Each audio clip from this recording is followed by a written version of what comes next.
একটি বর্গক্ষেত্রের ক্ষেত্রফল 30 মিটার ও 40 মিটার বাহু বিশিষ্ট দুটি বর্গক্ষেত্রের ক্ষেত্রফলের সমান। এই বর্গক্ষেত্রের বাহুর দৈর্ঘ্য কত?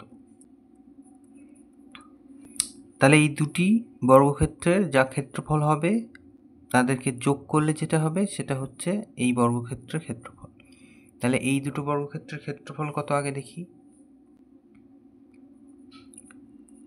দুটি একেবারে লিখে দিচ্ছি বর্গক্ষেত্রের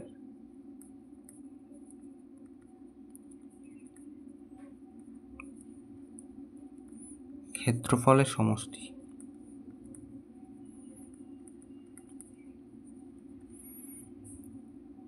তাহলে প্রথমটার হচ্ছে 30, তাহলে ক্ষেত্রফল বর্গক্ষেত্রের ক্ষেত্রফল সূত্র হচ্ছে বাহু স্কোয়ার। তাহলে এই যে বাহু স্কোয়ার এটা একটা, আর পরের আর একটা 40 তার স্কোয়ার। তাহলে এর থেকে পাচ্ছি 900, 3 3 9, 2 0। এর থেকে পাচ্ছি 4 4 16, 2 0। তাহলে এত বর্গমিটার।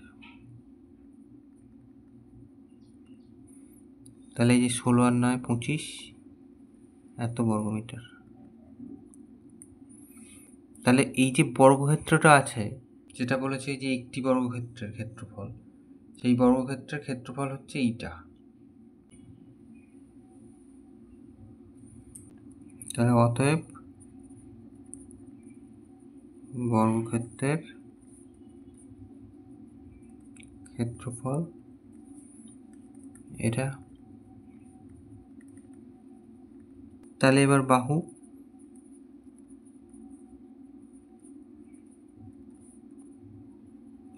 দৈর্ঘ্য,